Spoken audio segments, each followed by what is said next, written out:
Praise the Lord. ஹல்லேலூயா. உங்க முன்னால நிக்கிறதுல ரொம்ப சந்தோஷம். கர்த்தர் நம்மை ஆசீர்வதிப்பாராக. ஹல்லேலூயா.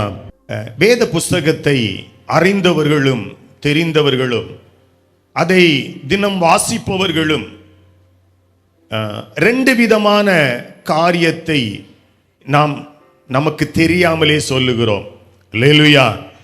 ஒன்று பரலோகம் என்கிறது உண்டு, இன்னொன்று நரகம் என்கிற இடம் வைக்கப்பட்டு இருக்கிறது. ஹல்லேலூயா. இயேசு கிறிஸ்துவை தெரிந்தவர்கள் தெரியாதவர்கள் எல்லாருடைய வாழ்க்கையிலும் இது ஒரு நிதர்சனமான உண்மை. நாம் விரும்பினாலும் விரும்பாவிட்டாலும் ரெண்டு இடம் வைக்கப்பட்டு இருக்கிறது. அல்லேலூயா. நாம் எதில் போக வேண்டும் என்று நாம் முடிவெடுத்திருக்கிறோமோ அந்த இடத்திற்கு போக முடியும். ஹல்லேலூயா. ஆனால் சபையில் வந்து சேருகிற ஜனங்களை ஆண்டவர் பரலோக ராஜ்யத்தில் வந்து சேர்ந்து விட வேண்டும் என்று எப்பொழுதும் அவர்களை உந்தி தள்ளுகிறவராக இருக்கிறார். ஹல்லேலூயா. பரலோக ராஜ்யத்துக்கு வந்து சேர்ந்துரு.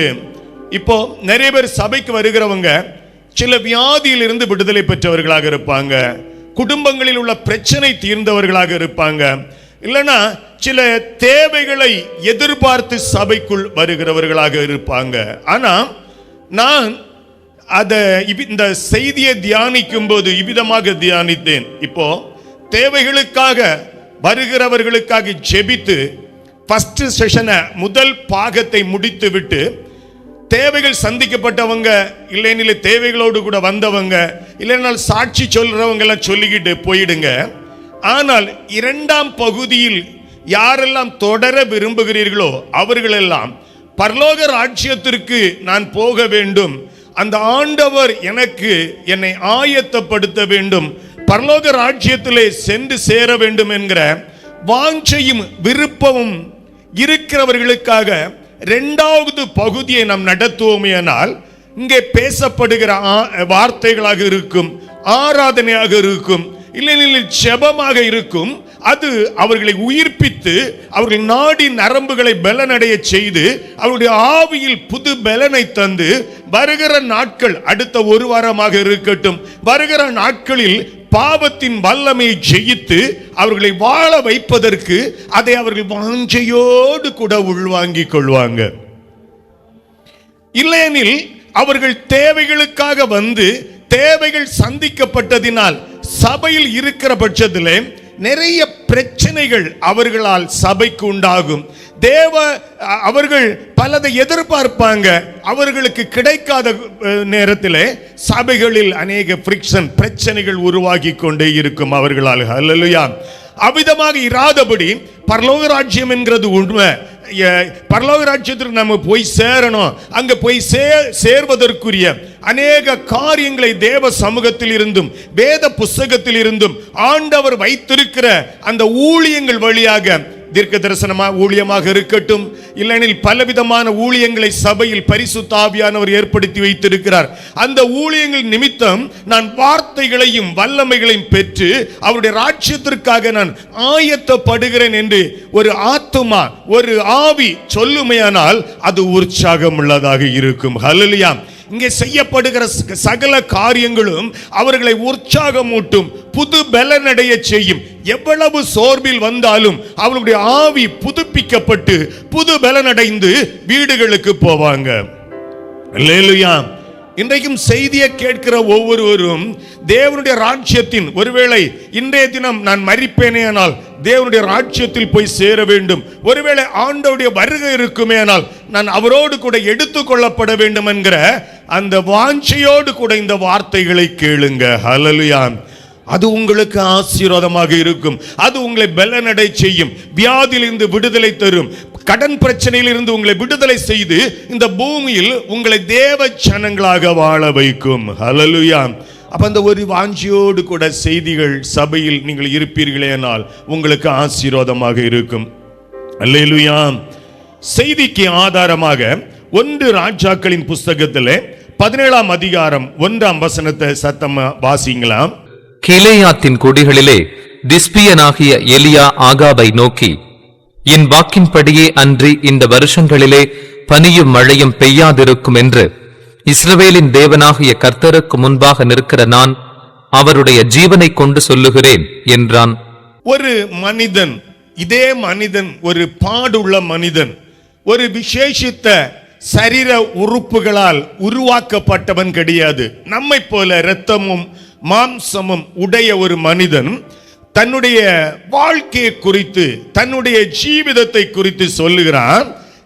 சேனைகளின் இஸ்ரவேலின் தேவனாகிய கர்த்தருக்கு முன்பாக நிற்கிற நான் என்கிற ஒரு வார்த்தையை ஒரு இடத்தில் பதிவு பண்ணுகிறான். தன்னுடைய வாழ்க்கையை குறித்து, தான் நிற்கிற, தான் சேவிக்கிற ஆண்டவரை குறித்து, தன்னை ஊழியத்திற்கு அழைத்த ஆண்டவருக்கு முன்பதாக நிற்கிறவன் நான் என்று சொல்லுகிறான். ஹல்லேலூயா. அப்ப செய்தியின் தலைப்பு நான் யார் என்கிறதை நாம் புரிந்து கொள்ள வேண்டும். ஆமென். ஹல்லேலூயா. ஒரு எலியாவை பற்றியோ ஒரு எலிசாவை பற்றியோ அவர்களுடைய வாழ்க்கையை குறித்தோ அதிகமாக தியானிப்பது நமக்கு சில காரியங்களை அவர்கள் வாழ்க்கையிலிருந்து நமக்கு கற்றுத்தரும். ஆனால் ஒரு பிரயோஜனமும் கிடையாது. நாம் நம்மை குறித்து, நம்முடைய வாழ்க்கையை குறித்து நாம் தியானிப்பதும் அவர்கள் வாழ்க்கையில் இருந்து சில பாடங்களை நம்முடையதாக மாற்றிக்கொள்வதுமே நமக்கு ஆசீர்வாதமாக இருக்கும். செய்தியின் தலைப்பு நான் யார். எல்லாம் சொல்லுங்க, நான் யார், நீங்கள் யார். இத தெரிந்து கொள்ள வேண்டும் என்று ஆண்டவர் விரும்புகிறார். நமக்கு ஆதியாகம புஸ்தகத்தில் இருந்து வெளிப்படுத்துதல் வரைக்கும் பல ஊழியக்காரர்களையும் பல ஊழியக்காரர்களின் வாழ்க்கையும் அவர்கள் செங்கடலை பிளந்ததும், இஸ்ரவேல் ஜனங்களுக்கு மன்னாவை கொடுத்ததும், தேவனை ஆராதித்த மிரியாமை போல இப்படி பலருடைய வாழ்க்கைக்குள் ஒரு காரியங்களை வைத்து நாம் ஜெபிப்பது வழக்கம். இப்ப அன்னை தெரசா, நமக்கு பூமியில நமக்கு முன்னால வாழ்ந்த ஒரு சகோதரி தெரசா, இப்படியெல்லாம் நாம் ஊழியம் செய்யணும் ஆண்டவரே என்று. இல்லைனிலே எலியாவை போல, எலிசாவை போல, மோசேயை போல பல காரியங்களை அவர்களுடைய வாழ்க்கை வரலாற்றில் இருந்து படித்து அதே போல் நாம் இருக்க வேண்டும் என்று ஜெபிப்பது வழக்கம். ஆனால் இன்றைக்கு ஆண்டவர் உங்களுக்கும் எனக்கும் ஒரு காரியத்தை சொல்ல விரும்புகிறார். நீ யார் என்பதை முதலாவது கற்றுக்கொள் என்று சொல்ல விரும்புகிறார். நீங்க யார் என்று தெரிந்தால் மட்டுமே உங்களுக்கு என்று ஒரு வாழ்க்கை இருக்கிறது, உங்களுக்கு என்று ஒரு ஊழியம் இருக்கிறது, நீங்கள் செய்ய வேண்டிய சில காரியங்களை ஆண்டவர் ஏற்படுத்தி இருக்கிறார் என்கிறதை கண்டு கொள்ள முடியும். அப்போ முதலாவது நான் யார் என்கிறதை தெரிந்து கொள்வதற்கு அதான் எலியா சொல்லுகிறார், இஸ்ரவேலின் தேவனாகிய கர்த்தருக்கு முன்பாக நிற்கிற நான் என்று ஒரு தைரியத்தோடு கூட சொல்லுகிறார். ஒரு வார்த்தை, நான் யார் தெரியுமா? இஸ்ரவேலின் தேவனாகிய கர்த்தருக்கு முன்பதாக நிற்கிற ஒரு மனிதன். சாமானிய மனிதன் தான். ஆனா நான் சாமானியப்பட்ட மனிதனுக்கு முன்பதாக நிற்கிறவன் அல்ல. வானத்தையும் பூமியும் சிருஷ்டித்த சர்வ வல்லமை உள்ள தேவனுக்கு முன்பதாக நிற்கிற நான். அல்லேலூயா. அப்ப நீங்க யாரு, நான் யாருங்கிறத இந்த நாட்களில் கண்டுபிடித்தா மட்டும்தான் பரலோக ராஜ்யம் என்கிற இடத்திற்கு நாம் போவதற்கு தகுதி உள்ளவர்களாக நம்மை மாற்றிக்கொள்ள முடியும். பரலோக ராஜ்யம் இலவசம், எல்லாருக்கும் இலவசம். அதற்கு விலைக்கிரயம் செலுத்த வேண்டாம், அதற்கு பணம் கொடுக்க வேண்டாம். பரலோக ராஜ்யம் இலவசம். ஆனால் அதற்கு போவதற்கு நான் யார், என்னுடைய வாழ்க்கை எந்த நிலைமையில் இருக்கிறது, இந்த வாழ்க்கை வாழ்ந்தால் நான் பரலோக ராஜ்யத்திற்கு போவேனா, இந்த வாழ்க்கை எனக்கு போதுமானதா, என்னுடைய அழைப்புக்குள் என்னுடைய தெரிந்தெடுப்புக்குள் இந்த வாழ்க்கை தான் வைக்கப்பட்டு இருக்கிறதா, இப்படி வாழ ஆண்டவர் விரும்புகிறார் என்கிறதை என்னை குறித்து நான் படித்தால் மட்டுமே, நான் யார் என்கிறதை அறிந்தால் மட்டுமே அந்த ராஜ்யத்திற்கு போவேனா போக மாட்டேன் என்கிறது நமக்கு தெரிஞ்சிடும். அல்லேலூயா. அப்ப நான் யார்? ஒரு கேள்வி கேளுங்க, நான் யாருன்னு கேளுங்க. நான் யார்? பிள்ளைங்க, மகள் நீ யாரு, உன் பேர் என்ன? மகளை கேட்டா மகள் சொல்லுவா எங்க அப்பா என்னார், அவங்க இந்த குடும்பத்தில் உள்ளவங்க, எங்க அம்மா. இப்படி அந்த பிள்ளைங்க அவர்களுடைய குடும்ப காரியங்களுக்குள் தங்களை சொல்லிக் கொள்வார்கள். சில மனைவிமார்ட்ட கேட்டா, எங்க சில சகோதரிமாரு சில சகோதரமார்ட்ட கேட்டா, எங்க ஜாதி, எங்க குடும்பம், எங்க அந்தஸ்து, எங்க சபை, இப்படி பல விதமான காரியங்களை அவர்களுக்கு அடையாளமாக சொல்லுவார். ஆனால் எலியா சொல்லுகிறான், இஸ்ரவேலின் தேவனாகிய கர்த்தருக்கு முன்பதாக நிற்கிற நான் என்கிறது தன்னை அடையாளப்படுத்திக் கொள்கிறான். ஹல்லேலூயா. சர்வ வல்லமையுள்ள தேவனுடைய நாமத்தினால் தன்னை அடையாளப்படுத்தி உங்களுக்கும் எனக்கும் ஒரு ஆலோசனை சொல்லுகிறார். நீ என் ஆண்டவர் சொல்ல விரும்புகிறார், நீ என்னை வைத்து உன்னை அடையாளமாக மாற்றிக்கொள். ஹல்லேலூயா. நான் உனக்கு அடையாளமாகவும் உன்னுடைய குல பெயராகவும் உன்னுடைய ஜாதி பெயராகவும் நான் இருக்க விரும்புகிறேன். நீ எனக்கு முன்பதாக நிற்கிறவனாக உன்னை மாற்றிக்கொள் என்று சொல்ல விரும்புகிறார். ஹல்லேலூயா. அப்ப நீங்க யாரு? நீங்க யாரு? உங்க பர்சனல் லைஃப் என்ன? உங்க வாழ்க்கை என்ன? உங்கள் வாழ்க்கையின் தராதரம் எவ்விதமாக இருக்கிறது? இந்த வாழ்க்கையோடு கூட பரலோக ராஜ்யத்துக்கு போயிருவீங்களா? நீங்க இருக்கிற சபை உங்களை பரலோக ராஜ்யத்திற்கு கொண்டு போகுமா? இல்ல நீங்க ரெவரண்டாக இருக்கட்டும், பாஸ்டராக இருக்கட்டும், பிஷப்பாக இருக்கட்டும், இந்த பட்ட பெயர்கள் ஒருவனை பரலோக ராஜ்யத்திற்கு கொண்டு போயிருமா என்கிறதை குறித்த தெளிவும் அறிவும் உண்டானால் மட்டுமே உங்கள் வாழ்க்கை பாதையில் பலவைகள் சேர்க்கப்பட வேண்டும், பல காரியங்கள் உங்களை விட்டு எடுக்கப்பட வேண்டுமானால் அந்த எலியா சொன்ன வார்த்தையான சேனைகளின் தேவனாகிய கர்த்தருக்கு முன்பதாக நிற்கிற நான். அல்லேலூயா. இந்த வார்த்தையை நீங்க சொல்ல தொடங்கினா அவரை அறிகிற அறிவு உங்களில் பெருக பெருக பெருக நீங்கள் யார் என்கிறதை உங்களுக்கு கற்று தந்து விடும். அல்லேலூயா. இப்ப சில வீட்டுல போய் கேட்டு பாருங்க, உங்க மகா எப்படி, உங்க மனைவி எப்படி, உங்க புருஷன் எப்படின்னு கேட்டா, காலையில எழும்பும் போது ஒரு மாதிரி இருப்பா, இல்ல மத்தியானா வேற மாதிரி இருப்பா, நைட்லயோ நாய் மாதிரி ஆயிடுவா. இப்படி பலரை குறித்து பல இடங்களில் பேசுகிறதை நம்மால் கேட்க முடியும். அப்படிதானே? அப்படிதானே? நம்மகிட்ட ஒரு ஆளை குறிச்சு ஒப்பீனியன் சொல்லுங்கன்னு சொன்னா, சண்டேனா சர்ச்சுக்கு போயிடுவா, காலையில இருந்து சாயங்காலம் வரைக்கும் உபவாசத்தோடு கூட ஜெபம், காலையில 4 மணி ஆனா முழங்கால் யுத்த ஜெபம், இப்படி பல காரியங்கள் செய்வாங்க. ஆனா சாப்பாட்டு நேரத்தில் மட்டும்தான் அவர்கள் யார் என்கிறது எனக்கு தெரியும். ரொம்ப மோசமான கேரக்டர் பிரதர் இப்படி என்று சிலரை குறித்து மாறி மாறி பேசுவாங்க. இப்ப என்னை குறித்து எங்க வீட்டு அம்மாவிட்ட போய் கேட்டா நிறைய காரியங்கள் சொல்லுவாங்க. அப்படித்தானே? அல்லேலூயா.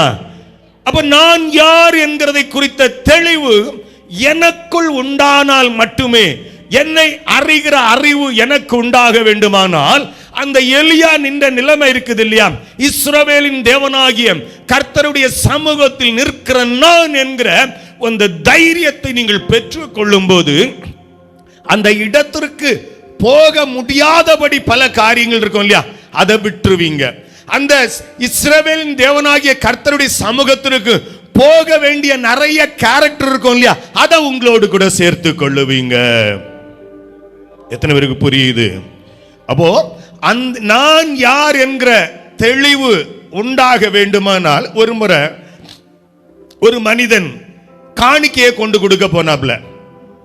பேதுரு பார்த்துட்டு சொல்றாப்ல, ஏன்பா நீ விக்கிறதுக்கு முன்னால இந்த பணம் உன்கிட்ட தானே இருந்தது, ஆண்டவர் கேட்டாரா, நீயே ஒரு முடிவெடுத்த, ஏன் இப்படி ஒரு பங்கை உனக்காக ஒளித்து வைத்தாய் என்கிற அவனுக்குள் இருந்த ஒரு கேரக்டரை கண்டுபிடிப்பதற்கு அவன் தேவ சமூகத்தில் அவன் கொண்டு வரப்பட வேண்டியது அவசியமாக இருந்தது.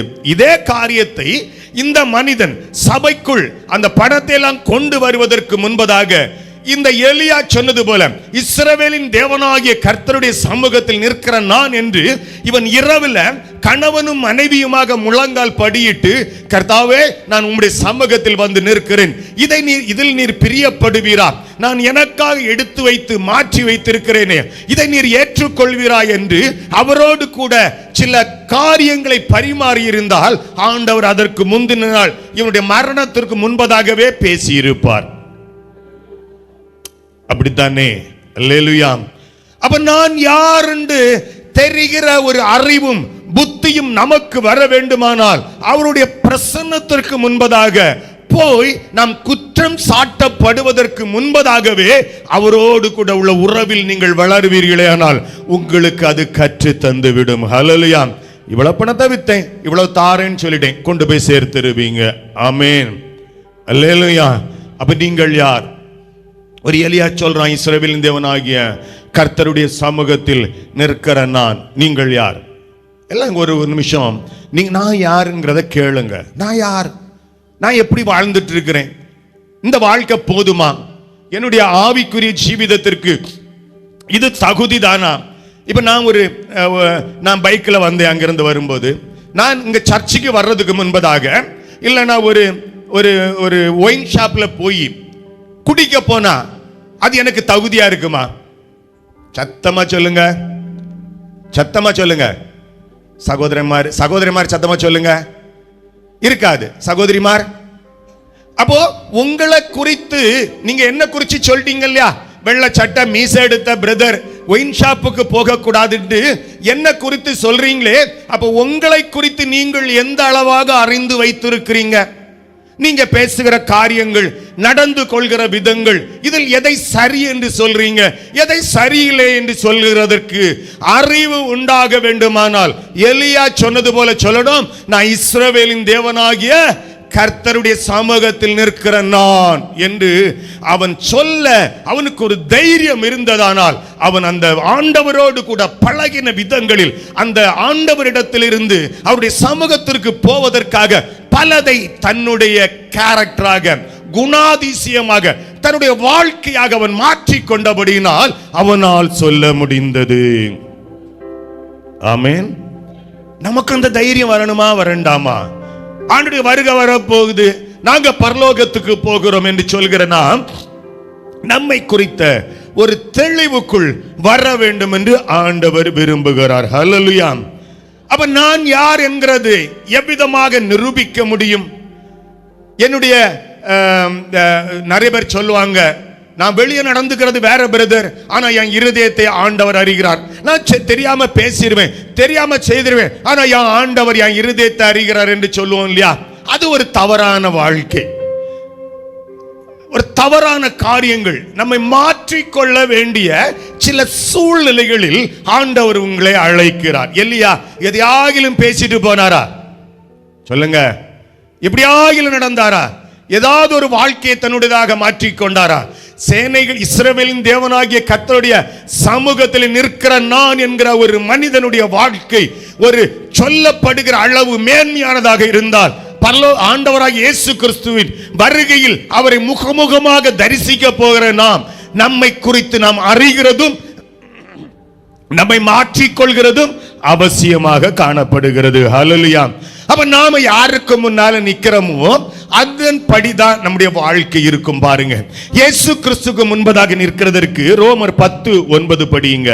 என்னவென்றால், கர்த்தராகிய இயேசுவை நீ உன் வாயினாலே அறிக்கையிட்டு தேவன் அவரை மரித்தோரிலிருந்து எழுப்பினார் என்று உன் இருதயத்திலே விசுவாசித்தால் ரட்சிக்கப்படுவாய்.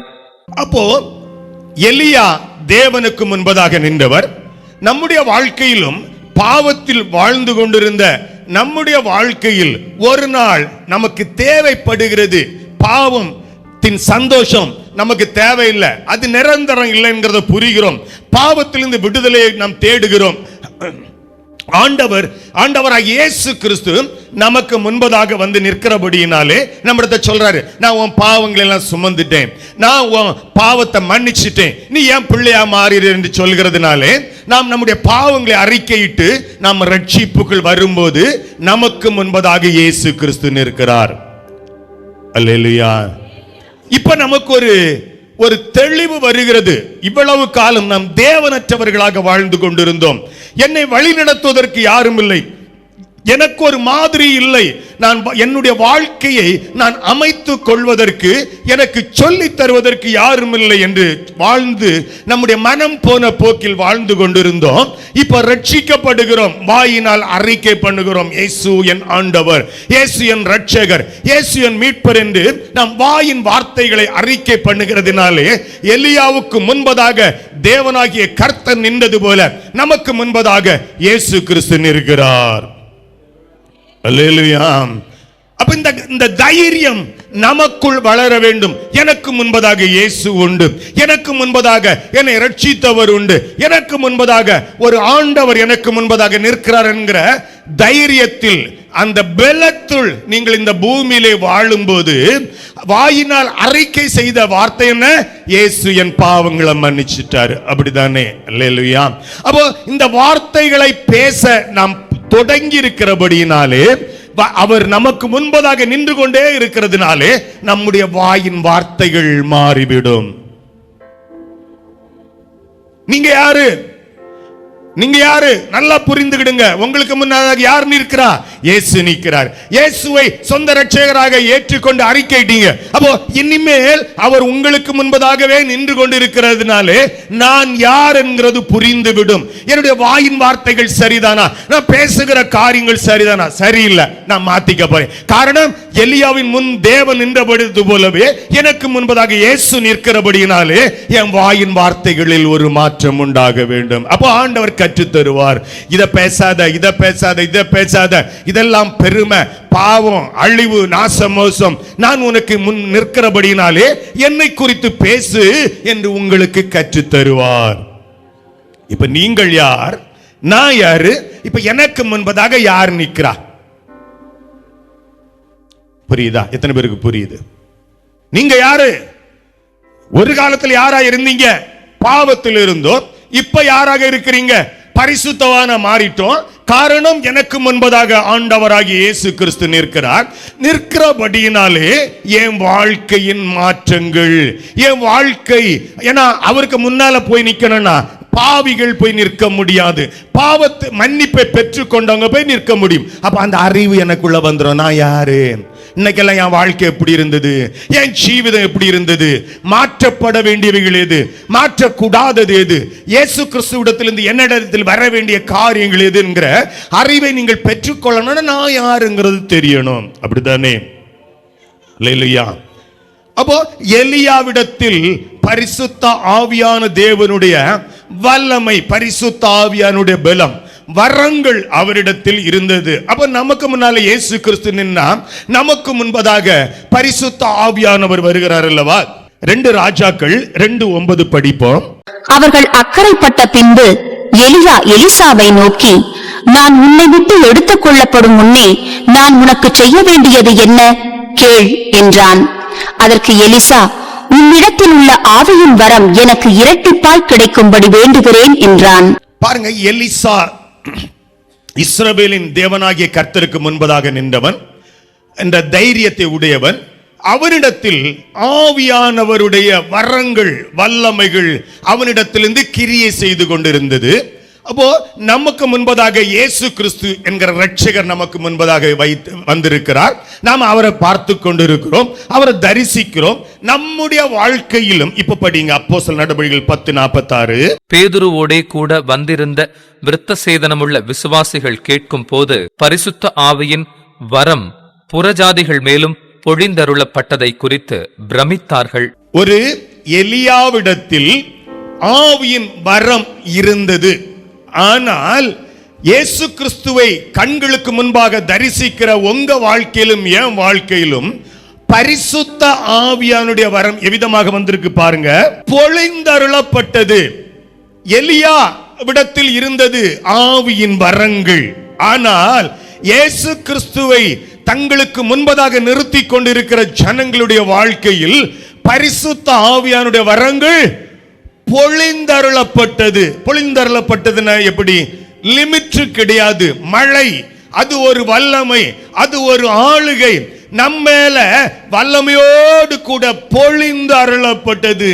நிறைவாக, அது ஒரு அளவுக்குட்பட்டதாக இல்லாதபடி பரிசுத்த ஆவியானுடைய வரங்கள் நம்மேல் பொழிந்தருளப்பட்டது. அதை அவர் இவ்விதமாக எழுதுகிறார்.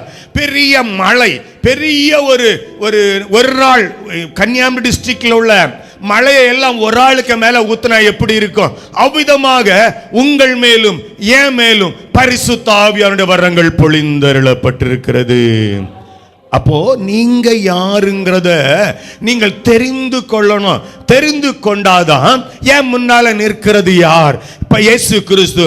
அப்ப தெரிந்து கொள்ளும் போது என் மேல் ஊற்றப்பட்ட வல்லமை, பொழிந்தருளப்பட்ட வல்லமையை நான் எவ்விதமாக எடுத்து செல்ல வேண்டும் என்று தெரியும். இல்லைன்னு நாங்க ஜெபித்தோம், பாஸ்டர் கை வச்சாரு, கிருபை வந்தது, ஏன் இஷ்டத்துக்கு நடக்கிறோன்னு நடக்க கூடாது. நமக்கு முன்பதாக இயேசு கிறிஸ்து இருந்து கொண்டே இருக்க வேண்டும். ஊழிய பாதையில் பரிசுத்த ஆவியானவர் நம் முன்பதாக நின்று கொண்டு இருந்தால் அந்த எலியா சொன்ன வார்த்தையை எப்பொழுதும் நம்மால் சொல்ல முடியும். நான் இஸ்ரவேலின் தேவனாகிய கர்த்தருக்கு முன்பதாக நிற்கிறவன். நீங்க இந்த வார்த்தையை கேட்டுக்கொண்டு இருக்கும்போது உங்க வாழ்க்கை எங்கே நின்று கொண்டு இருக்கிறீங்க? யாருக்கு முன்பதாக நின்று கொண்டு இருக்கிறீங்க? யாருக்கு முன்பதாக நின்று கொண்டு பிரச்சனைகளை எதிர்கொண்டு இருக்கிறீங்க? யாருக்கு முன்பதாக நின்று கொண்டு காரியங்களை சாதிக்கவும் உங்களுடைய தேவைகளை சந்திக்கவும் எதற்கு முன்பதாக நீங்கள் நின்று கொண்டு இருக்கிறீங்க? நல்லா புரிந்து கொள்ளுங்க, நீங்கள் யார். நான் சொல்லணும், நான் இயேசு கிறிஸ்துக்கு முன்பதாக நிற்கிறவன். நான் யார்? பரிசுத்த ஆவியானுடைய வல்லமையினால் பொழிந்தருளப்பட்டவங்கிற நினைவும் உணர்வும் எனக்குள் இருந்து கொண்டே இருக்க வேண்டும் என்று ஆண்டவர் உங்களுக்கு எனக்கு ஆலோசனை சொல்லுகிறார். ஹல்லேலூயா. அப்போ 1 ராஜாக்கள் 17:3 படிங்க. நீ இவ்விடத்தை விட்டு கீழ் திசையை நோக்கி போய் யோர்தானுக்கு நேராயிருக்கிற கேரீத் ஆற்றண்டையில் ஒளித்துக் கொண்டிரு. தண்ணீருக்கு முன்பதாக நிற்கிற ஒரு எலியா. முதலாவது தேவனாகிய கர்த்தருடைய சமூகத்தில் நின்ற எலியா, மீண்டுமாக தண்ணீருக்கு முன்பதாக நிற்கிற ஒரு எலியா. அப்போ நமக்கு முன்பதாக இயேசு கிறிஸ்து, நம்மேல் பொழிந்தருளின பரிசுத்த ஆவியானவர். மீண்டுமாக நாம் யாருக்கு முன்பதாக நிற்கணும்னா எலியா தண்ணீருக்கு முன்பதாக நின்றது அடையாளமாக சொல்லப்பட்டிருக்கிறது. அப்போஸ்தலர் நடபடிகள் 10:47. அப்பொழுது பேதுரு, நம்மை போல பரிசுத்த ஆவியை பெற்ற இவர்களும் ஞானஸ்நானம் பெறாத படிக்கு எவனாகிலும் தண்ணீரை விலக்கலாமா என்று சொல்லி. அப்போ நம்முடைய வாழ்க்கையில் இயேசு கிறிஸ்துவை நமக்கு முன்பதாக நிறுத்தி பரிசுத்த ஆவியானுடைய பொழிந்தருடைய அந்த வல்லமையில நிரப்பப்பட்டவங்க நாமும் ஒரு நாள் இந்த தண்ணீருக்கு முன்பதாக நிற்க வேண்டிய கட்டாயத்திற்குள் இருக்கிறோம். நிறைய பேருக்கு இந்த ஞானஸ்நானம் என்பது ஒரு புரியாத புதிராக இருக்கிறது. சபையினரால் கற்றுத்தர முடியாது. ஒரு கூட்ட ஜனங்கள் PhD படித்தவர்களால் உங்களுக்கு கற்றுத்தர முடியாது. நீங்கள் இயேசு கிறிஸ்துக்கு முன்பதாக நின்று பழகி பரிசுத்த ஆவியானவருடைய வல்லமைக்குள் நிரப்பப்படும் போது எலியா ஒரு காலகட்டத்தில் யோர்தான் அந்த நதிக்கு முன்பதாக நின்றது போலவே நீங்களும் ஒரு நாள் இந்த தண்ணீருக்கு முன்பதாக நீங்களாகவே வந்து நின்று விடுவீங்க. இதை குறித்து யாரும் கிளாஸ் எடுக்க வேண்டிய தேவை கிடையாது. நீங்க வந்து நின்றுவீங்க. காரணம், இயேசு கிறிஸ்து உங்களுக்கு முன்பதாக நிற்கிறபடியினாலே அவர் சகலத்தையும் உங்களுக்கு கற்றுத் தருவார். ஒரு புதிய ஒரு சபையின் உபதேசம் அல்ல இது. உங்களுடைய வாழ்க்கையில் மரணத்துக்கொத்த மரணமும் உயிர்த்தெழுதலும் அதற்குள் வைக்கப்பட்டிருக்கிறபடியினாலே நீங்கள் அதற்கு முன்பதாக வந்து விடுவீங்க. நீங்க வந்திருக்கிறீங்களா? வராவிட்டால் நீங்கள் யார் என்று கேளுங்க. நீங்க சொல்லுவீங்க, நாங்க இந்த சபையை சார்ந்தவங்க, இந்த கூட்டத்தை சார்ந்தவங்கன்னு சொல்றதுனால உங்களால் இந்த தண்ணீருக்கு முன்பதாக உங்களால் வர முடியாமல் இருக்கிறது. நீங்கள் இயேசு கிறிஸ்துவை உங்களுக்கு முன்னிறுத்தி பாருங்க, இந்த தண்ணீருக்கு முன்பதாகவே நீங்களாகவே வந்து விடுவீங்க. அல்லேலூயா, அல்லேலூயா. அப்போ எலியா ஒரு நாள் தண்ணீருக்கு முன்பதாக வருகிறான். ஆண்டவர் நடத்துகிறார். அவனை கேள்வி கேட்கல, ஏன் ஆண்டவரே இந்த இடத்துக்கெல்லாம் என்ன நடத்துகிறீங்க? காரணம், அவன் சேனைகளின் தேவனாகிய கர்த்தருக்கு முன்பதாக நின்று பழகினபடியினால் அவர் நடத்துகிற பாதைகள் சரியான விதத்தில் தான் இருக்கும், குளறுபடியே இருக்காது. அப்போ உங்க வாழ்க்கைக்கு முன்பதாகவும் இந்த இயேசு கிறிஸ்து இருக்கும் போது எந்த குளறுபடிக்குள்ளும் அனுமதிக்க மாட்டார். சரியான பாதையில் உங்களை நடத்தி செல்வார். ஹல்லேலூயா. மீண்டுமாக 1 ராஜாக்கள் 17:3 படிப்போம். நீ இவ்விடத்தை விட்டு கீழ் திசையை நோக்கி போய் யோர்தானுக்கு நேராயிருக்கிற கேரீத் ஆற்றண்டையில் ஒளித்துக் கொண்டிரு. பாருங்க, இந்த ஆண்டவர் இந்த எலியாவோட சொல்றாரு, நீ போ, ஏன்னா இந்த மனிதன் தான் தீர்க்க தரிசனம் சொன்னவர். என்னுடைய வார்த்தையின்படியே அல்லாமல் மழை பெய்யாது, இப்படி பல காரியங்களை சொன்னதுனால இந்த தீர்க்க தரிசனத்தை சொன்ன எலியாவுக்கும் தெரியும், மழை இல்லாவிட்டால் ஒரு காலகட்டத்தில் ஆற்றில் உள்ள தண்ணீர் எல்லாம் வற்றி போகும் என்கிறது இந்த மனிதனுக்கும் தெரியும். ஆனால் ஆண்டவர் மீண்டும் சொல்றாரு, நீ இப்போ கேரித் ஆற்றங்கரையில் ஒளிந்து கொண்டிரு, அங்க நீ உன்னை மறைத்துக்கொள், உன்னை போஷிப்பதற்கு காகங்களுக்கு கட்டளையிடுவேன் என்று சொல்லுகிறார். ஆண்டவருக்கும் தெரியும் தண்ணீர் வற்றி போகும் என்று, அதை கேட்கிற எலியாவுக்கும் தெரியும் தண்ணீர் வற்றி போகும் என்று. ஆனா இந்த மனிதன் கேள்வி கேட்கவில்லை, ஆண்டவரே அந்த தண்ணீர் வற்றி போனால் நான் என்ன செய்வேன் என்று கேட்கவில்லை. இவனுக்கு தெரியும், நான் இஸ்ரவேலின் தேவனாகிய கர்த்தருடைய சமூகத்தில் நிற்கிறபடியினாலே அவர் நான் எந்த காலம் வரைக்கும் அவருக்கு முன்பதாக நிற்கிறனோ அதுவரைக்கும் அவர் என்னை நடத்துவார் என்கிற அறிவு இந்த மனிதனுக்கு வந்தபடினாலே எஸ் லார்ட் என்று சொல்லி போய்விடுகிறார். அல்லேலூயா. இப்ப நீங்க யாருன்னு பாருங்க, நீங்க யாரு? இப்படி ஒரு காரியம் உங்க வாழ்க்கையில வருகிறது, உங்களுக்கும் தெரியும். சில விசுவாசிங்க பணம் தருவாங்க சில காலகட்டத்தில், இல்லைன்னா சில காரியங்கள் நடைபெற்று கொண்டே இருக்கும். நமக்கு தெரியும் சில காலம் வரும்போது இவைகளெல்லாம் நின்று விடும் என்று. ஆனா ஆண்டவர் உங்களை அந்த பாதையில் தான் நடத்த விரும்புகிறார். அல்லேலூயா.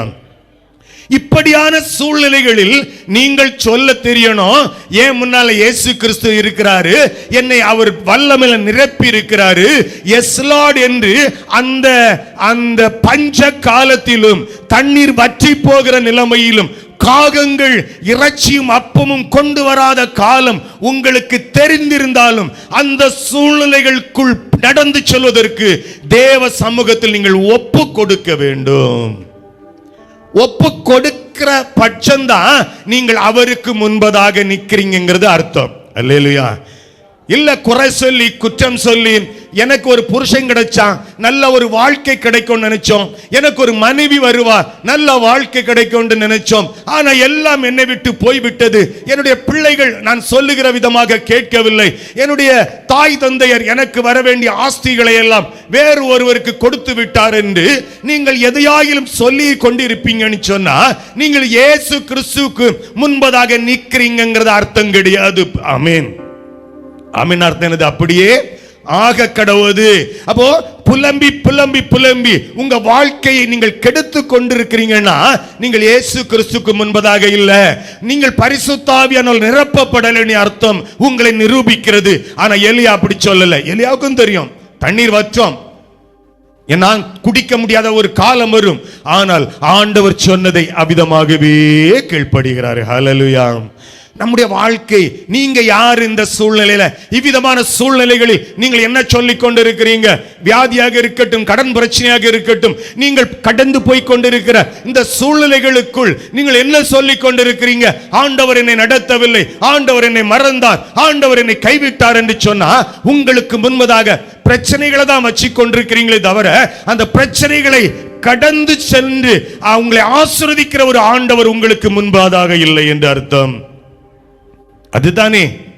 அப்ப நீங்க யாரு? இன்னைக்கு ரியலைஸ் பண்ணுங்க, ஆண்டவரே எனக்கு முன்பதாக வாருங்க. ஒரு எலியா தனக்கு முன்பதாக இஸ்ரவேலின் தேவனாகிய கர்த்தரை வைத்து கொண்டிருந்தபடினாலே பஞ்ச காலத்தை அவன் கடந்து சென்று அவன் ஜெயித்தான். ஆண்டவரே, அதுபோலவே இன்றைக்கு இருக்கிற சூழ்நிலைகளை நான் ஜெயிக்கத்தக்கதாக நான் உமக்கு முன்பதாக நிற்க ஒப்பு கொடுக்கிறேன். உங்களை ஒப்பு கொடுத்து பாருங்க. எலியா கடந்து சென்று அவன் அப்பம் புசித்து அவன் திருப்தி அடைந்தது போல வருகிற காலங்கள் உங்கள் வாழ்க்கை மாறும். ஒரு கீழ்ப்படிதல். எலியா நமக்கு என்ன சொல்லி தர்றாரு? ஒரு கீழ்ப்படிதல். உங்களுக்கும் தெரியும், ஆண்டவருக்கும் தெரியும். ஆனால் அந்த கீழ்ப்படிதலுக்குள் நீங்கள் உங்களை ஒப்பு கொடுப்பீங்கன்னு சொன்னா நீங்கள் யார் என்பது வெளி உலகத்திற்கும் நீங்கள் யார் என்பது ஆண்டவருக்கும் தெரியப்படுத்துகிற காரியமாக இருக்கும். அல்லேலூயா. 17:7 படிங்க. தேசத்தில் மழை பெய்யாதபடியினால் சில நாளுக்கு பின்பு அந்த ஆறு வற்றி போயிற்று. ஆறு வற்றி போயிற்று. நம்ம வாழ்க்கையிலும் சில ஆறுகள் வற்றி போகும்.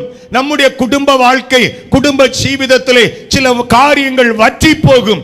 ஆனா நீங்க வற்றி போன ஆற்றுக்கு முன்பதாக நிற்காதபடி உங்களை நடத்துகிற ஆண்டவருக்கு முன்பதாக நின்று பழக வேண்டும். வர வேண்டிய வருமானம் வராது, தருவேன் என்று சொன்னவங்க தர மாட்டாங்க. இப்படி பல காரியங்களில் உங்களுக்கு ஒரு கம்ஃபர்ட் சோன்ல நீங்க இருக்க மாட்டீங்க. உங்களுக்கு எல்லாரும் நல்லவங்களா இருக்க மாட்டாங்க, எல்லாரும் உங்களை தேற்றுகிறவர்களாக இருக்க மாட்டாங்க. ஆனால் இருக்கிற சூழ்நிலையில் நீங்கள் சொல்லணும், என் முன்னால இயேசு கிறிஸ்துவை வைத்துக் கொண்டிருக்கிறேன், என்னை நிறைத்த பரிசுத்த ஆவியானவரு கூட நான் வாழ்ந்து கொண்டிருக்கிறேன் என்று சொல்லுகிறவர்களாக நீங்கள் இருக்கணும். ஆனா நீங்க இன்னைக்கு நீங்க யாராக இருக்கிறீங்க? யாரா இருக்கிறீங்க? யாரா இருந்து கொண்டு இருக்கிறீங்க? குற்றம் சொல்லி, குறை சொல்லி, அது சரியில்லை, மாமியார் சரியில்லை, மாமனார் சரியில்லை, நான் வந்த இடம் சரியில்லை, போன இடம் சரியில்லை, இப்படியாக பேசிக் கொண்டிருக்கிறீங்களா? நான் எனக்கு முன்பதாக என் இரட்சகரும் மீட்பரும் என் ஆண்டவரும் இருக்கிறபடினாலே நான் இந்த சூழ்நிலைகளை ஜெயிப்பேன், இந்த வியாதியை ஜெயிப்பேன், இந்த போராட்டத்தை ஜெயிப்பேன், இந்த பிசாசின் பிடியினால் உண்டான சகலத்தின் ஜெயிப்பேன் என்று நீங்கள் இயேசு கிறிஸ்துவுக்கு முன்பதாக நிற்கிறவர்களாக இருந்தால் உங்கள் வாயின் வார்த்தைகள் விதமாகவே வந்து கொண்டிருக்கும், நீங்கள் ஜெயிப்பீங்க. ஓ க்ளோரி, ஹalleluya. சூழ்நிலைகள் வற்றி போகிற அனுபவத்தில் இருந்து விட்டு போகட்டுமே, வற்றாத ஜீவநதியாகிய சர்வ வல்லமையுள்ள தேவன் உங்களுக்கு முன்பதாக இருக்கிறபடியினாலே நீங்கள் வற்றி போனதை குறித்து சிந்திக்கவும் அதை குறித்து யோசிக்கவும் புலம்பவும் தேவையில்லை. ஆமென். இந்த வார்த்தையை தியானிக்கும் போது ஆண்டவர் 2 வார்த்தைகளை எனக்கு தந்தார். சில குடும்பங்கள் ஒருவேளை பார்த்து கொண்டு இருக்கிறவங்களாக இருக்கலாம், இங்க இருக்கிறவர்களாக இருக்கலாம். ஒரு புருஷன் நல்ல சம்பளம் வாங்கிட்டு வந்தவர், ஒரு காலத்தில் நல்ல சேலரி, கார் வாங்கியாச்சு, வீடு வாங்கியாச்சு. இன்றைக்கு திடீரென்று எலியாவின் வாழ்க்கையில் தண்ணீர் வற்றினது போல வற்றுகிற நிறம, வேலை போயிடுச்சு, இல்லைன்னா சம்பளம் குறைஞ்சி போச்சு, இல்லைன்னா வேலைக்கு போகிற ஹெல்த் இல்லை. இவ்விதமான சில குடும்பங்களில் சில சூழ்நிலைகள் வரும்போது நம்முடைய கண்களுக்கு முன்பதாக நம்மை போஷித்தவர்களை குறை சொல்லி நம்மை நடத்தினவர்களை குற்றப்படுத்தாதபடி அவைகளை எல்லாம் தந்தவர் நம்முடைய கண்கள் காணுமையானால் நீங்கள் ஆசீர்வதிக்கப்பட்டவர்கள் என்றது அர்த்தம். அல்லேலூயா. புரியுதா? நம்ம வீட்டில் ஒரு 10,000 ரூபாய் மாசம் மாசம் வந்துடும், திடீர்னு வராது. வராம போனா வந்த காலத்தில் இந்த ஆண்டவரை உயர்த்தினீங்க இல்லையா, அதே ஆண்டவரை இந்த வராத காலங்களிலும் நீங்கள் உயர்த்துகிற பட்சத்தில் தான் உங்களுடைய கண்களுக்கு முன்பதாக இயேசு கிறிஸ்துவும் உங்களை நிறைத்தவர் பரிசுத்த ஆவியானவர் என்று நீங்கள் நிரூபிப்பதற்கு உங்களை ஒப்பு கொடுத்திருக்கிறீங்கிறது அர்த்தம். அல்லேலூயா. அப்போ நீங்க எப்படி இருக்கிறீங்க? நீங்க யார்? இன்னைக்கு என் மருமகா சரியில்லை, மாமனார் சரியில்லை, அது சரியில்லை, ரொம்ப நாள் நல்லா இருந்து பிரதர், கல்யாணம் ஆன புதுசுல ரொம்ப நல்லா இருந்து பிரதர், இப்ப அவர் மாறிட்டாரு, இப்ப வேற பொண்ணுங்க எல்லாம் அவரை கூட்டிட்டு போயிட்டாங்க, இப்படி பலதையும் சொல்லி குழப்பி கொண்டு இருக்கிறீங்களா? உங்களுக்கு முன்பதாக சகலத்தையும் உருமாற்றுகிறவரும் சகலத்தையும் சிருஷ்டிக்கிறவரும் தன்னுடைய கரத்தில் அவருடைய உங்களுடைய நாசியின் சுவாசத்தையும் வைத்தவரை நீங்கள் நோக்கி கொண்டிருக்கிறீங்களா? இல்லனா ரட்சிக்கப்படுவதற்கு முன்பதாக ஒரு வாழ்க்கை வாழ்ந்து கொண்டிருந்தீங்க இல்லையா, பாவ சுபாவத்திற்குள் அவர்களாக நீங்கள் இருந்து கொண்டிருக்கிறீங்களா என்கிறத நீங்கள் யார் என்று இன்றைய நாளிலும் தீர்மானித்துக் கொள்ளுங்க. சூழ்நிலை தான் உங்களுக்கு சொல்லித்தரோம். சந்தோஷமும் மனமகிழ்ச்சியும் இருக்கும் போது நீங்கள் யார் என்று தெரியாது. வீட்டில் நல்ல பிரியாணி கிடைச்சிட்டு இருக்கும் போது நீங்கள் யாருன்னு தெரியாது. நல்ல சாப்பாடு கிடைத்துட்டு இருக்கும் போது நீங்கள் யாருன்னு தெரியாது. ஒரு மாசம் உங்களுக்கு ஃபீஸ் கட்டுகிறதற்குரிய பணம் வராவிட்டால் தான் உங்களுக்கு தெரியும் நீங்கள் யார் என்று. அல்லேலூயா. நான் யாரு? நீங்க அந்த சபையில் இருக்கிறீங்க. சபையின் சூழ்நிலைகள் நீங்கள் யார்? இந்த சபையை கட்டி எழுப்புவதில் நீங்கள் யார்? ஆண்டவர் வைத்த பாத்திரங்களா? இல்லை பாஸ்டர் சரியில்லை, பாஸ்டர் அம்மா சரியில்லை, இப்படி எதையாகிலும் சொல்லிக்கொண்டு நீங்கள் யார் என்று நிரூபித்துக் கொண்டு இருக்கிறீங்களா? ஆண்டவர் விரும்புகிறாரு, நீ யார்? உனக்கு முன்னால் நிற்கிறது யாரு? உன்னை அபிஷேகித்தது யாரு? உனக்கு அந்நிய பாஷையை தந்தது யாரு? இந்த பாஷைகளை தான் எல்லார்ட்டையும் பேசுறியாங்கிறத ஆண்டவர் பார்த்து கொண்டே இருக்கிறார். ஹல்லேலூயா. 1 ராஜாக்கள் 17:14 படிப்போம். கர்த்தர் தேசத்தின் மேல் மழையை கட்டளையிடும் நாள் மட்டும் பானையின் மா செலவழிந்து போவதும் இல்லை, கலசத்தின் எண்ணெய் குறைந்து போவதும் இல்லை என்று இஸ்ரவேலின் தேவனாகிய கர்த்தர் சொல்லுகிறார் என்றான். ஒரு வீட்டுக்கு இந்த எலியா போறாப்ல. நீங்க எலியாவை நம்ம படிக்கல, உங்க வாழ்க்கையை படிக்க வந்திருக்கிறோம், என் வாழ்க்கையை படிக்க வந்திருக்கிறோம். அதனால செய்தியோடு கூட உங்களை தொடர்பு படுத்திக் கொள்ள வேண்டும். அல்லேலூயா. ஒரு இல்லாத வீட்டுக்கு ஆண்டவர் அனுப்புகிறார். இல்லாத வீட்டுக்கு, அந்த வீட்டுக்கு போன உடனே அந்த அம்மா சொல்றாங்க, இல்லைங்க உங்களுக்கு தருகிற அளவுக்கு இல்லை. ஆனால் இந்த மனிதன் இஸ்ரவேலின் தேவனாகிய கர்த்தருடைய சமூகத்தில் நிற்கிற மனிதன். இந்த மனிதனிடத்தில் ஆண்டவர் சொல்லி அனுப்புகிறார், உன்னை போஷிக்கும்படியாக, உனக்கு தேவையானவைகளை தரும்படியாக ஒரு விதவைக்கு நான் கட்டளை இட்டு இருக்கிறேன் என்று சொல்லி அனுப்புகிறார். ஹல்லேலூயா. வந்து சேர்ந்தவுடன் அந்த அம்மா சொல்றாங்க, நீங்க விரும்பினது என்கிட்ட இல்ல, உங்களுக்கு தருகிறது எனக்கு இல்ல, உங்களுடைய பசியை ஆற்றுவதற்கு எனக்கு இல்லை என்று சொன்ன உடனே நீங்க இந்த இடத்துல இருந்தா என்ன செய்வீங்க? விதமான சூழ்நிலைகளில் நீங்கள் இருந்தா என்ன சொல்லுவீங்க? ஆண்டவர் ஏற்கனவே சொன்னாரு, தருவேன்னு சொன்னாரு. அந்த வீட்டுல போனா அந்த அம்மா எல்லாத்தையும் எடுத்து எனக்கு முன்னால வச்சு பிரியாணி இல்லைன்னா மட்டன் குழம்பு எல்லாம் விளம்புவாங்கன்ட்டு வந்தேன். அந்த அம்மா இல்லைன்னு சொல்றாங்கன்ட்டு நீங்கள் ஆண்டவரையோ, உங்களுக்கு முன்பதாக இருக்கிற அந்த விதவையோ, உங்களுக்கு முன்பதாக இருக்கிற ஜனங்களையோ குறை சொல்ல தொடங்குவீங்க. ஆனால் எலியா சொல்றாரு, ஆண்டவர் கட்டளைட்டாச்சு, இந்த வீட்டுல இல்லைங்கிறதெல்லாம் உள்ளதாக மாற்றணும். ஆமென், அல்லேலூயா. என்னையெல்லாம் இந்த அம்மா இல்லைன்னு சொல்றாங்களோ அதெல்லாம் இருக்கிறதாக மாற்றத்தக்கதாக ஆண்டவர் என்னை அனுப்பினார்னு சொல்லி அந்த அம்மாட்ட பேச்சு கொடுத்துட்டு சொல்றாரு, நீ இல்லைன்னு சொல்ற இல்லையா, ஆனா என்ன ஒரு வார்த்தையை இல்லை என்று சொல்ல மாற்றுவார் பாருங்க. என் வீட்டுல எல்லாமே இருக்குங்கிற அளவுக்கு உன்னை மாற்றத்தக்கதாக நான் இஸ்ரவேலின் தேவனாகிய கர்த்தருடைய சமூகத்தில் நிற்கிறவன். 17-14 ஒருக்கா கூட படிப்போம். கர்த்தர் தேசத்தின் மேல் மழையை கட்டளையிடும் நாள் மட்டும் பானையின் மா செலவழிந்து போவதும் இல்லை, கலசத்தின் எண்ணெய் குறைந்து போவதும் இல்லை என்று இஸ்ரவேலின் தேவனாகிய கர்த்தர் சொல்லுகிறார் என்றான். பாருங்க, அந்த அம்மா முதலாவது எப்படி தொடங்குறாங்க? இல்லை. ஆனால் இஸ்ரவேலின் தேவனாகிய கர்த்தருடைய சமூகத்தில் நிற்கிற ஒரு மனிதன் என்ன சொல்றாப்ல? மா செலவழிந்து போவதும் இல்லை. அல்லேலூயா. இல்லை என்று சொன்ன ஒரு சகோதரியுடைய வாழ்க்கையில் இந்த தேவ மனுஷன் சொல்லுகிறான், செலவழிந்து போவது இல்லை, நீ பெற்றுக்கொள்வாய், உன் வீட்டில் உண்டாகும், உனக்கு நன்மைகள் உண்டாகும். நீ எதெல்லாம் இல்லைன்னு சொல்றியோ அது செலவழிந்து போவதில்லை, எடுக்க எடுக்க அது வந்து கொண்டே இருக்கும். நீயும் உன்னுடைய சந்ததியும் உன்னுடைய குடும்பங்கள் யாவரும் புசிக்கத்தக்கதாக அவைகள் வந்து கொண்டே இருக்கும் என்று சொல்லுகிறார். ஹல்லேலூயா. அப்போ உங்களுக்கு முன்பதாக ஒரு கூட்ட ஜனங்கள் இன்றைக்கு பூமியில் இருந்து கொண்டு இருக்கிறாங்க. உங்களுக்கு முன்பதாக சில குடும்பங்கள், சில காரியங்கள் இருந்து கொண்டே இருக்கிறது. அவர்கள் சிலது இல்லைன்னு சொல்றாங்க. நீங்கள் இயேசு கிறிஸ்துவை உங்களுக்கு முன்பதாக நிறுத்துகிற பட்சத்தில், பரிசுத்த ஆவியானவரால் நிரப்புகிற பட்சத்தில் நீங்க என்ன சொல்லுவீங்க? செலவழிந்து போவது இல்ல, உனக்கு நன்மை உண்டாகமா, உன் குடும்பத்துல வியாதி தீரமா, நீ வியாதி தான் இருந்து கொண்டே இருக்கு நினைச்சிட்டு இருக்கிறியா? வியாதியிலிருந்து உனக்கு விடுதலை உண்டாகும். பிசாசின் போராட்டத்தினால் நீ நஷ்டப்பட்டு கொண்டிருக்கிறாயா? உனக்கு சுகம் உண்டாகும், ஆரோக்கியம் உண்டாகும் என்று சேனைகளின் தேவனாகிய கர்த்தருடைய சமூகத்தில் நிற்கிறவங்க சொல்லுவாங்க. ஆனா எந்த ஒரு கூட்ட ஜனங்கள் என்ன சொல்லுவாங்க? நீ பட்ட பாட்டுக்கு தான் உனக்கு இந்த வியாதி வந்தது, நீ செய்த அநியாயத்துக்கு, நீ செய்த அக்கிரமத்துக்கு தான் இந்த வியாதி வந்தது என்று ஒரு கூட்ட ஜனங்கள் சொல்லுவாங்க. ஆனா சேனைகளின் தேவனாகிய கர்த்தருக்கு முன்பதாக நிற்கிறவங்க, ஆண்டவராகிய இயேசு கிறிஸ்துவை தங்களுக்கு முன்பதாக நிறுத்தி கொண்டிருக்கிறவங்க என்ன சொல்லுவாங்க? சொல்லுங்க. எலியா என்ன சொன்னாரு? செலவழிந்து போவது இல்ல. உங்ககிட்ட ஒரு ஆள் சொல்றாங்க இல்லன்னு சொல்றாங்க, நீங்க என்ன சொல்லுவீங்க? என்ன சொல்லுவீங்க? நீங்க யாரு? நீங்க உங்களை கண்டுபிடிக்க வேண்டிய தருணங்கள், சமயங்கள் உங்களுக்கு முன்பதாக தினந்தோறும் வந்து போய் கொண்டே இருக்கும். பசியா? ஓகே, பசியோட இரு என்று சொல்லுகிறீர்களா? இல்லை, பசி ஆறும். காரணம், நான் இயேசு கிறிஸ்துவுக்கு முன்பதாக நிற்கிறவர் என்று உங்களை நிரூபிக்க நீங்கள் ஆயத்தமாக கொண்டிருக்கிறீங்களா? நீங்க யாரு? அல்லேலூயா. எலியா சொல்றாரு, செலவழிந்து போவது இல்லை.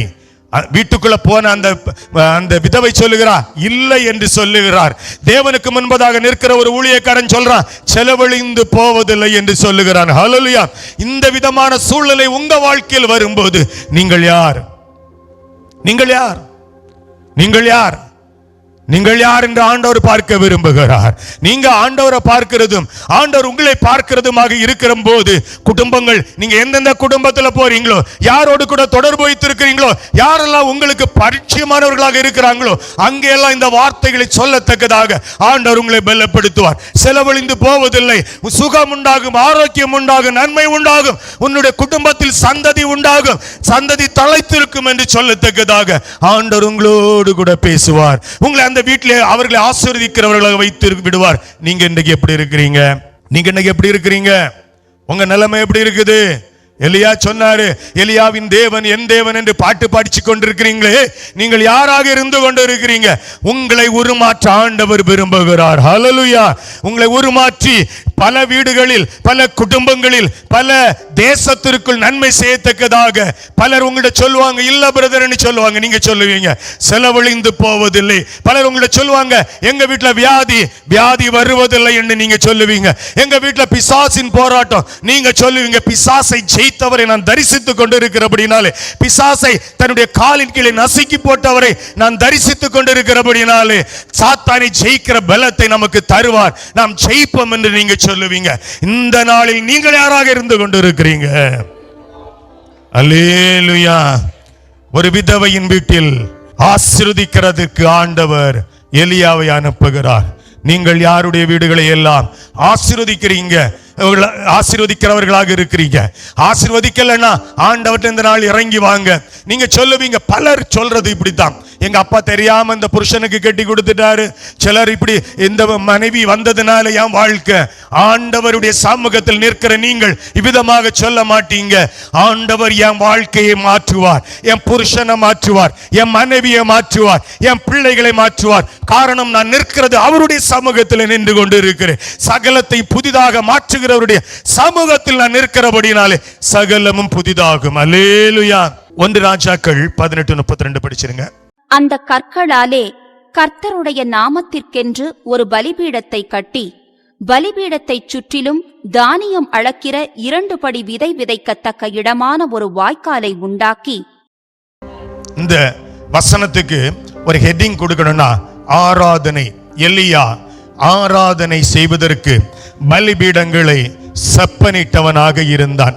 இந்த நாள் நீங்கள் எங்கே இருக்கிறீங்க? எவ்விதமாக இருக்கிறீங்க? உங்க வாழ்க்கை ஆராதனை முறைமைகளுக்குள் வந்து இருக்கிறதா? இல்லைனா சில சபைகளில் சொல்லுகிற ஆராதனைக்குள் நீங்கள் இருந்து கொண்டு இருக்கிறீங்களா?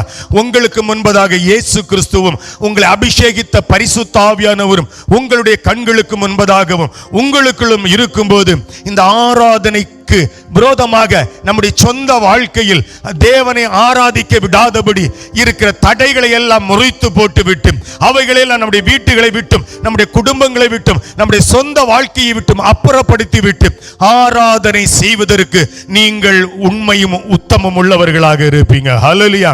ஆராதனை காரியத்தில் நீங்கள் யார்? ஆராதனை செய்வதில் நீங்கள் யார்? உங்கள் பங்கு என்ன? இந்த தேவனை ஆராதித்துக் கொண்டிருக்கிறீங்களா? எப்ப பார்த்தாலும் பிரதர், ஒரு காலத்துல ரொம்ப ஆராதனை செஞ்சிட்டு இருந்தேன் பிரதர், என் வாழ்க்கையில இந்த பிரச்சனை வந்த பிறகு நான் ஆராதிக்கலன்னு சொன்னா, இந்த நாள் உங்களை கண்டுகொள்ளுங்க, நீங்கள் யார் என்று. ஹல்லேலூயா. மீண்டும் தேவ சமூகத்துல வந்துருங்க. எலியா செப்பனிட்டான் ஆராதனைக்கு. அவனும் அவனை சுற்றி இருந்த ஜனங்களை ஆராதனைக்கு கொண்டு வந்து சேர்த்தது போல ஆண்டவர் நீங்களும் ஆராதிக்க விரும்புகிறார். உங்களோடு கூட சேர்ந்த ஜனங்களை ஆராதனைக்குள் கொண்டு வர விரும்புகிறார். ஹல்லேலூயா. இந்த காரியத்தில் நீங்கள் யார்? எங்க இருக்கிறீங்க? எப்படி இருக்கிறீங்க? ஆண்டவரை தான் தரிசிச்சிட்டு இருக்கிறீங்களா? இல்லைன்னா ஏதாவது சபைகளை தரிசித்துக் கொண்டு எப்படியாகிலும் பரலோகம் போயிட்டு இருக்கீங்களா? எந்த சபையும், எந்த ஊழியக்காரன், எந்த பாஸ்டரும் ஒரு நாள் அந்த பரலோகத்தின் வாசல்ல வந்து கொண்டு அவங்க டைரியில இருக்கிற அந்த லிஸ்ட் எடுத்துட்டு, இன்னாரா ஆபிரகாமா உள்ள போ, ஈசாக்கு பேர் வச்சா உள்ள போன்னு சொல்ல முடியாது.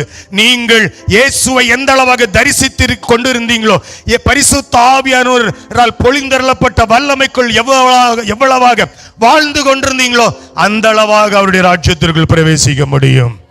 அல்லேலூயா. அப்ப ஆராதனையில் நீங்கள் யாராக இருந்து கொண்டு இருக்கிறீங்க?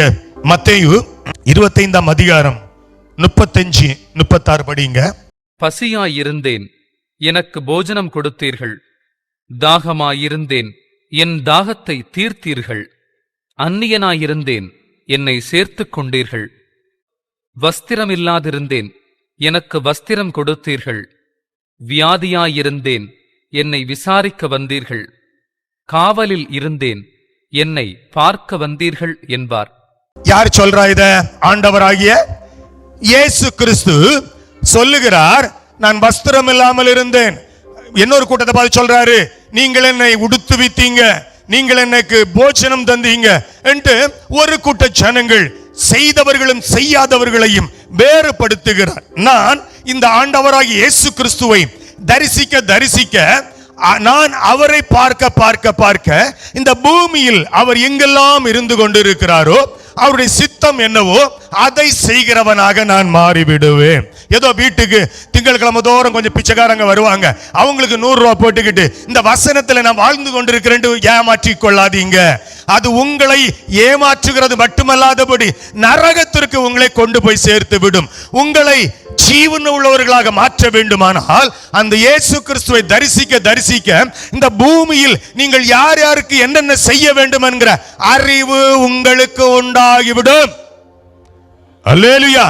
காரணம், நான் தரிசிக்கிறது அவர் எங்கெல்லாம் இருக்கிறாரோ, என்னென்ன தேவையில் இருக்கிறாரோ, எப்படிப்பட்ட தேவை உள்ளவராக இந்த பூமியில் பலரை வைத்திருக்கிறாரோ அந்த அறிவு எனக்கு உண்டாகிவிடும். எங்கேயோ ஒரு நாள் போய் அனாதை ஆசிரமத்தில் சோறு போட்டுக்கிட்டு, கல்யாண நாள் வந்த உடனே அங்க போய் சோறு போட்டுக்கிட்டு, ராத்திரி வந்த உடனே மாமியாரை கூப்பிட்டு எனக்கு நீங்க டவுரி தரல, இல்லைன்னா மாமனாரை கூப்பிட்டு எனக்கு தந்தது போதாதுன்னு சொல்றதோ, இல்லைன்னா இப்படி சில புருஷமார பார்த்து மனைவிமார பார்த்து குடும்பத்துக்குள்ள சண்டை போட்டுக்கிட்டு இருக்கிறதுனா பரலோக ராஜ்யத்தில் பிரவேசிக்க முடியாது. நீங்கள் யார் இந்த காரியத்தில்?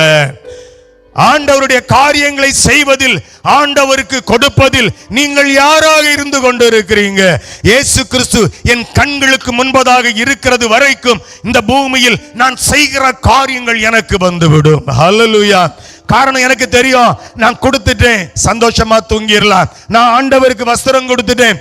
ஆண்டவர் இன்னும் நல்லா புரிஞ்சுக்கிடுங்க, உங்களுக்கு தராததை அவர் ஒரு நாளும் கேட்க மாட்டார். உங்களிடத்தில் இல்லாததை குறித்து அவர் கணக்கு கேட்க மாட்டார்.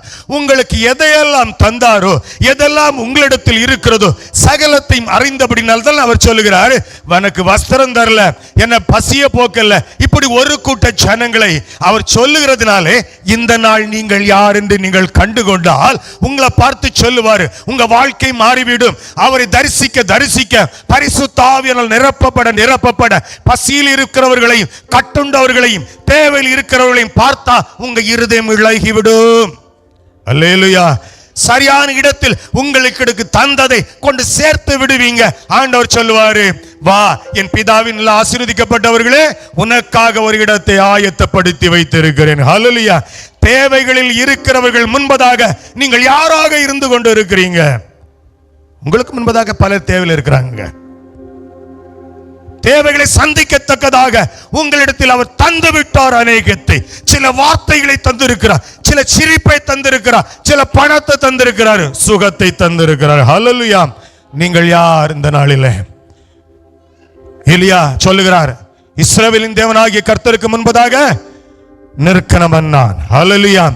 அவருடைய வாழ்க்கை எல்லா பக்கங்களிலும் சரியான விதத்தில் ஓடிக்கொண்டு கடைசி வரைக்கும் அவர் சொல்லுகிறார், இஸ்ரவேலின் தேவனாகிய கர்த்தருக்கு முன்பதாக நிற்கிறவன் நான். நீங்க சொல்றீங்க இல்லையா, நான் சபைக்கு போறவன், ரட்சிக்கப்பட்டிருக்கிறேன், அபிஷேகம் பெற்றவன், அந்நிய பாஷை பேசுறவன். நீங்கள் யார் இந்த நாள்? உங்க வாழ்க்கை விதமாக இருந்து கொண்டு இருக்கிறது. நரகத்துக்கு நேராக ஓடிக்கொண்டிருக்கிறீங்களா, இல்லைன்னா பரலோக ராஜ்யத்துக்கு நேராக ஓடிக்கொண்டிருக்கிறீங்களா? ஆண்டவர் ஒரு நாள் சரியான விதத்தில் நியாயம் தீர்த்து விடுவார். ஹல்லேலூயா. அவர் சொல்லுவாரு, நான் பசியா இருந்தேன், தேவையில இருந்தேன், நீ வந்த உன் தூக்கத்தை பார்க்காதபடி, உன் குடும்பத்தை பார்க்காதபடி, நாளைய தினம் எவ்விதமாக இருக்கும் என்பதை நினைக்காதபடி என் தேவைகளை எல்லாம் சந்தித்தாய், நான் உன்னை போஷிப்பேன், உன்னை ஆசீர்வதிப்பேன் என்று இன்றைக்கும் சொல்லுவார். அவர் மரண பரியந்தமும் சொல்லுவார். ஹல்லேலூயா. இந்த ஆண்டவரை தான் நீங்க தரிசிச்சிட்டு இருக்கீங்களா? இந்த ஆண்டவரை தான் தரிசிச்சிட்டு இருக்கீங்களா? இந்த ஆவினால தான் நிரப்பப்பட்டிருக்கிறீங்களா? நமக்கு பலருக்கு, நாங்க உயர்ந்த சபைக்கு போறோம் பிரதர், அந்த சபைக்கு போறவங்க பரலோகத்துக்கு போயிடுவாங்க எவனோ சொன்ன பொய்ய நம்பி உங்க வாழ்க்கையை வாழ்ந்து கொண்டு இருக்கிறீங்களா? எனக்கு தெரிந்த ஒரு ஊழியக்காரர் ஒரு நாள் சொன்னார், ஒரு பெரிய ஒரு சபையில் உள்ளவர், அந்த ஊழியக்காரன் சாகும்போது ஐயோ இருள் வருது, ஐயோ அந்தகாரம் என்னை மூடுது என்று இந்த ஊழியக்காரன் பக்கத்துல இருந்து கேட்டிருக்கிறாரு. அவருக்கு கண்களுக்கு முன்பதாக அவர் செய்த பாவம் எல்லாம் வந்துட்டு இருந்திருக்குது. நேரம் கிடையாது, நேரம் கிடையாது, மனம் திரும்ப அவருக்கு சமயம் கொடுக்கல. ஐயோ அந்தகாரம் என் மேல வந்து விழுது என்று சொல்லி சொல்லியே அவர் நரகத்திற்கு போய்விட்டார். நீங்க எங்க இருக்கிறீங்க? உங்க வாழ்க்கை எங்க இருக்குது? எலியா சொன்னது போல, நான் இயேசு கிறிஸ்துவை தரிசிக்கிறவன், பரிசுத்த ஆவியானவரால் நிரப்பப்பட்டவன், அவருடைய வல்லமையால் நிரப்பப்பட்டவன் என்கிற வார்த்தை உங்களுக்குள் இருக்குமே. நீங்கள் யார் இந்த நாளிலே? எல்லாம் முழங்கால் படிடும் ஒரு நிமிஷம். Thank you, thank you. ஓ க்ளோரி. அதே எலிசாவை ஒரு நாள் அநேகர்கள் எதிர்த்தாங்க. தேங்க்யூப்பா, நன்றி. நிறைய காரியம் எலியாவில் இருந்து படிக்கிறதற்கு உண்டு. நமக்கு எலியாவை படிக்கிறதுனால பிரயோஜனம் கிடையாது. நீங்கள் யார்? இந்த நாளிலும் நிறைய வார்த்தைகளை கேட்டிருப்பீங்க. இந்த வார்த்தைகளுக்கு முன்பதாக நீங்கள் யார்? நீங்க சரீர சுகம் வேணும், நான் இல்லைன்னா எனக்கு விடுதலை வேணும், என் மகளுக்கு பிள்ளை வேணும், என் பிள்ளைகளுக்கு நன்மை வேணும், எனக்கு கைகால் இழுப்பு இருக்குது, சுகம் வேணும்னு சொன்னா இந்த வார்த்தை உங்களுக்குரியது இல்லை. இந்த வார்த்தை யாருக்குரியது என்று சொன்னால், தங்களுடைய வாழ்க்கையை மாற்றிக்கொண்டு பாவத்தில் வாழ்ந்து அழிந்து போன ஜனங்கள் பரிசுத்தத்தை தேடி தேவகுமாரனாக இயேசு கிறிஸ்துவை சொந்த இரட்சகராக ஏற்றுக்கொண்டவர்கள் பரலோக ராஜ்யத்திற்கு போவேன் என்கிற நம்பிக்கையோடு கூட வாழ்கிறவர்களுக்குரியது இந்த வார்த்தை. அல்லேலூயா. ஒரு நாள் அவருடைய ராஜ்யத்திற்கு போய் சேரும்போது, நான் வியாதியா இருந்தேன், நான் கஷ்டப்பட்டேன், நீ எங்க இருந்த அந்த நேரத்தில்? நீ ஓடி ஒளிந்தாய் அல்லவா? என்னுடைய தேவைகள் மத்தியில் நீ ஓடி ஒளிந்தாய் அல்லவா? என்னுடைய தேவைகளோடு கூட நான் இருந்தபோது நீ உன்னை அறைகளுக்குள் பூட்டி கொண்டாய் அல்லவா? தேவைகளோடு கூட நான் வியாதிப்பட்டிருந்த போது நீ வேறு பஸ் ஏறி என்னை பார்க்க வேண்டும் என்பதற்காக வேறு ஒரு பஸ்ல இறங்கி வேற ஸ்டாப்ல இறங்கி உன் சொந்தக்காரங்க வீட்டுக்குள்ளே உன்னை மறைத்து கொண்டாய் அல்லவா?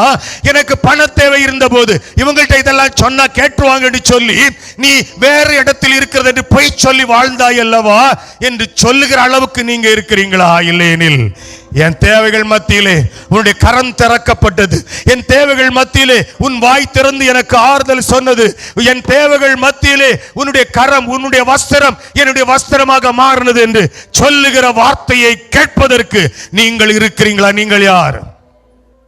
இந்த நாள்ல நீங்க யாரு?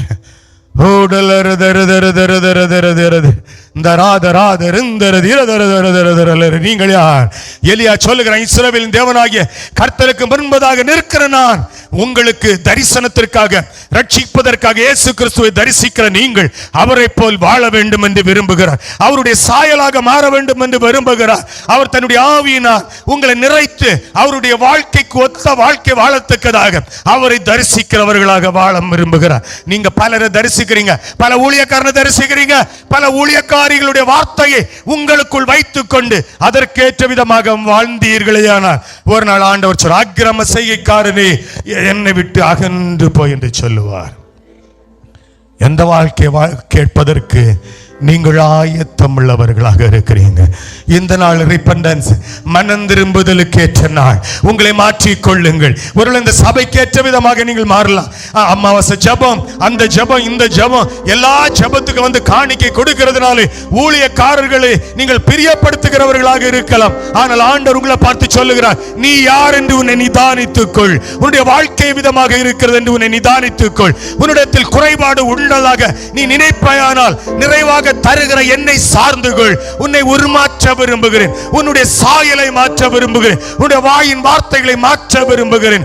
நீ என்னுடையவளாக இரு, நீ கரைபடாத கன்னிகையாக உன்னை எனக்காக ஒப்புக்கொடு என்று ஆண்டவர் உங்களுக்கும் எனக்கும் சொல்ல விரும்புகிறார். எஸ் உன்னை மறைத்து கொண்டது போதும், மறைத்து வாழ்கிறாயோ மகளே, மகளே, தகப்பனுக்கு தெரியாதபடி உன்னை மறைத்து வாழ்கிறாயோ மகனே, உன் தாய் தந்தையருக்கு உன்னுடைய ஊழியக்காரனுக்கு தெரியாதபடி உன்னை மறைத்து வாழ்கிறாயோ, நீ நீயாக வாழாதபடி புதிய வாழ்க்கையை உனக்காக தெரிந்தெடுத்துக் கொண்டு வாழ்கிறாயோ, நீ வெட்கப்பட வேண்டிய ஒரு நாள் வரும். அதற்கு முன்பதாக இந்த நாள் உன்னை நிதானித்து அறிந்து உன்னை மாற்றிக்கொள். ஒரு பிரதர் சொன்னாரு, பிரதர், ஒரு சகோதரி சொன்னாங்க, எங்க வீட்டுக்காரர் இப்ப சிகரெட் குடிக்க மாட்டாரு. காரணம், அவருக்கு ஹார்ட் அட்டாக் வந்ததுனால டாக்டர் சொல்லிட்டாங்க சிகரெட் குடிக்காத என்று. அவனுக்கு முன்பதாக மரண பயம் வந்ததினால் சிகரெட் குடிக்கிற என்கிற பாவத்தை விட்டான். பாவத்தை விடல, சிகரெட்டை விட்டிருக்கிறாரு. அவ்விதமாக உன்னை மாற்றிக்கொள்ளாதே. நான் நரகத்திற்கு போய் விடுவேன், நான் பரலோக ராஜ்யத்திற்கு போக வேண்டியவன் என்கிறதுனாலே பாவத்தை வெறுத்து பரிசுத்தத்தை நீ பற்றிக்கொள். அதற்காகவே நீ அழைக்கப்பட்டிருக்கிறாய். இருளில் வாழ்ந்து, இருளில் மறைந்து, இருளில் மடிந்து நரகத்திற்கு போய்விடாதே. வெளிச்சத்திற்கு வா, வெளிச்சத்திற்கு வா, வெளிச்சத்திற்கு வா என்று ஆண்டவர் உன்னை அழைக்கிறார். வெளிச்சத்திற்கு வந்து விடு. உன்னை கட்டப்போகிறேன், உன்னை உருவாக்க போகிறேன். வியாதியை உன்னிலிருந்து எடுத்து போட்டு விட்டு உன்னை ஜாதிகளுக்கும் ஜனங்களுக்கும் முன்பதாக நிலைநிறுத்த போகிறேன் என்று ஆண்டவர் உங்களுக்கு எனக்கும் சொல்ல விரும்புகிறார். Thank you,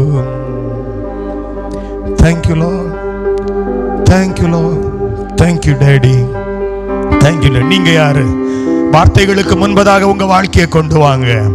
கேட்ட வார்த்தைகளுக்கு முன்பதாக எலியா கடைசி வரைக்கும், எலிசாவும் இதே வார்த்தை சொல்லுவாரு, இஸ்ரவேலின் தேவனாகிய கர்த்தருக்கு முன்பதாக நிற்கிற நான். இன்னைக்கு எல்லாரும் எலியா பெற்ற மாதிரி, எலிசா பெற்ற மாதிரி இரட்டிப்பான வரம் தாங்க என்று கேட்கிறீங்க. ஆனால் உங்களுக்கு முன்பதாக இயேசு கிறிஸ்து நிற்கிறார். உங்கள் மேல் பொழிந்தருளப்பட்ட வல்லமை, பரிசுத்த ஆவியாருடைய வல்லமை உங்களை நிறைத்து ஒரு வாழ்க்கை வாழ விரும்புகிறார். அநேகரை ஆராதனைக்கு நடத்த விரும்புகிறார். அநேகரை ஆசீர்வதிக்க விரும்புகிறார். சில குடும்பங்களில் உள்ள தரித்திரத்தை மாற்ற விரும்புகிறார். சிலர் உள்ள வியாதியை மாற்ற விரும்புகிறார். சில வீடுகளில் நன்மைகளை உண்டாக உங்களை அழைத்திருக்கிறார். நீங்க எங்க இருக்கிறீங்க? ஓ நன்றி, தேங்க்யூ. சோதரங்க தாவே, இந்த வார்த்தைகளுக்காக நன்றி. எங்களை குறித்து அறிகிற அறிவை தாங்க. எங்களை உருமாற்றிக் கொள்ள நாங்கள் தரிசிக்கிறதை இன்னார் என்று அறிவேன் என்று எழுதப்பட்ட வார்த்தையை போல உம்மை தரிசிக்கிற நாங்கள் நீர் விரும்புகிற ஒரு வாழ்க்கை வாழ எங்களை ஒப்புக் கொடுக்கிறோம். கேட்ட ஒவ்வொருவரையும், லைவ்ல இருக்கிற ஒவ்வொருவரையும் ஆசீர்வதிங்க. அவர்கள் இருக்கிற வீடுகளின் சூழ்நிலைகள் மாறட்டும். அவர்களை அறிந்து கொள்ளவும், தாங்கள் தரிசிக்கிறவர் இயேசு என்கிறதை அறிந்து கொள்கிற அறிவையும் பக்குவத்தையும் கொடுங்க என்று ஜெபிக்கிறேன். கிருபைக்குள் மறைப்பீராக. மீட்பர் இயேசு கிறிஸ்து மூலம் ஜெபங்களும் எங்கள் இரக்கமுள்ள பரமபிதாவே.